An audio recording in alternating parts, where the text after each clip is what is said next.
Welcome to Kayaking for the Health of It, and thank you for checking out my page. I appreciate it.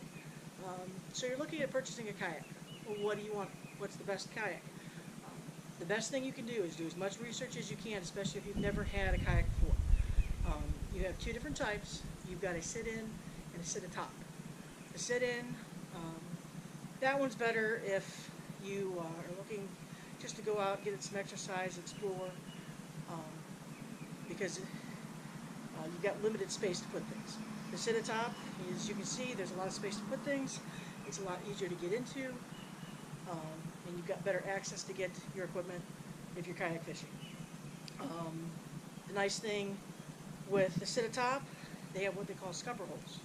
Those scupper holes make this a self-bailing kayak. The sit-in, you need to have something to bail water because you're going to get water in your kayak. If it's not just when you're getting in and out of your kayak, you'll get some water from your paddle. So that's something else to look at. The nice thing with the scupper holes, some people, they put scuppers in them, some don't. A lot of it depends on the weather. With my vibe that I have down there, typically I don't have the scuppers in because it'll go in and out, especially if it's warm weather. If it's colder weather, I'm going to have the scuppers in. Now there's two different types of scuppers. You have a solid one, so if you're getting water in your kayak, you need to actually pull that out for the water to drain. Now Ocean Kayak and Old Town, which basically it's the same company, they have a one-way valve. So this will drain with the scupper in, which is great. One thing that you need to do on a regular basis is that these scuppers, because it's a drain, will collect silt, seaweed. I've got some seashells in there too. So you need to check these periodically to make sure that they're okay and they're clear. Another thing that you want to look at is seats. You have a wide variety of seats. You have a seat like this. You can see as the vibe is similar. This one, it's real quick to adjust the height. Some might want it a little bit higher. This one is attached and it's a little bit difficult to get it in and out of. With the Ocean Kayak, you've got your other seat where it's just padded. And some kayaks may not even come with a seat. They may just have a seat back and you've got to sit on a nice hard piece of plastic. And if you're out on the water for a long period of time, not the most comfortable thing. With the seat, I like that I have a pocket. The Vibe does not, but you can always add something to it. I like to keep my poncho and bug spray in there so I have easy access to get it when I need it. Now you have, basically you've got three types of propulsion as well. You've got your traditional, your paddle. You've got a pedal drive. And some are actually constructed that they have a built-in trolling motor, and there are different trolling motors that you can add. So it's another one of those things with mobility. If you're going to go kayak fishing and you want to go longer distances, it's nice to have the trolling motor. But if we add the trolling motor, you need to register your boat. It has to have the numbers on it because it has a motor. It's no longer self-propelled.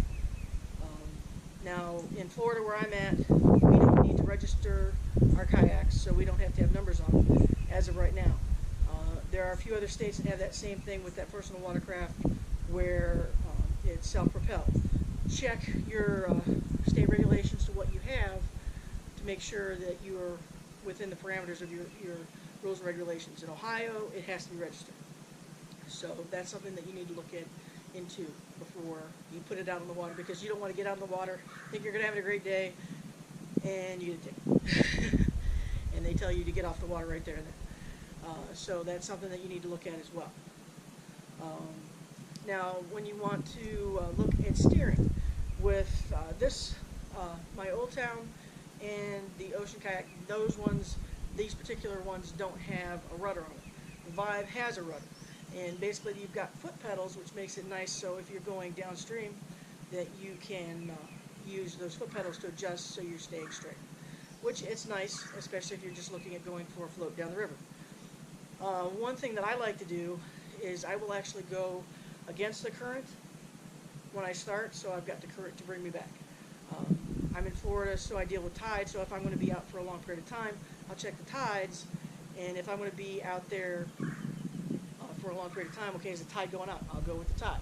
And then the tide will help bring me back, so it's a little bit easier for me to get back to shore. Stability-wise, that's one of the things you really want to look at. And durability as well. Personally, I'm very pro Old Town Predator, Ocean Kayak Prowler. They're basically the same kayak, just a little bit different. This one, stability-wise, I have flipped over once, and that was in a rapid. So I've had it where I've tilted, and it's rectified itself and come right back. And that's a nice security thing. The Ocean Kayak that I have there and the Vibe, they're not quite as sturdy. And this one, I mean, what sold me on this is when I saw the video, the individual, he was, because a lot of people like to stand up in their kayaks, he stood in the kayak on one foot toward the edge, and the thing didn't want to flip. So I'm like, okay, that's the kayak that I want. But that's my personal preference. And there's so many out there that you need to make a decision what you want to do, and again, that's where you need to do your research. With this, then you've got your choice of what's in your budget. These kayaks are a little bit more expensive than some of your other brands. I mean, you can go to your local retailer and get some of the flimsier plastic, and up front, it's not that expensive. But with that, if you're in an area with oyster bars, a lot of rocks, stumps that you don't want to have to worry about, putting a hole in your kayak and having to worry about flipping and then being in a lot of trouble. I mean, any kayak will flip, but you got a greater chance of that. One thing it's crucial that when you purchase your kayak is knowing the specs of how long you want a kayak to be and what it's weighted for. If you get a kayak that's weighted for something that is similar to your own weight, that's not going to work. It's going to be very tipsy. It's going to you've got a good chance of sinking your kayak, and that's not a fun situation. I've been on the water, and people have been paddling, and it's just going down. It's like, okay, we got to get you to shore. So if you know what your weight is, and that's going to help you determine which kayak that you get. And also, if you're a larger person, you got various sizes of kayak. This one is just over 13 feet. The drawback with 13 feet, it's going to be a lot heavier.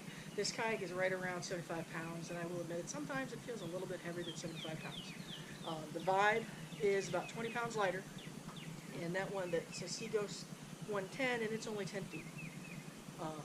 So that's kind of what you want to look at too. If you're a taller individual, you need a bigger kayak. If you're going to be going out into waters that you're going to be fishing at, it's kind of nice to have a bigger kayak for storing your gear. With this one, I don't have quite as much room, and honestly, the only time I use the Vibe is when I'm going to go in the river and I'm just going to go and enjoy nature, relax, get a little bit of work at it. The nice thing about this nice Old Town, I hate drilling holes in my kayak. So they actually have these boards put in here. So instead of drilling into the kayak, you can drill into these platforms, and you don't have to worry about adding any holes, and then you have to worry about getting any water in your kayak. I mean, you still can get a little bit of water in your kayak, but a lot of times that's just from condensation with temperature changes between hot and cold.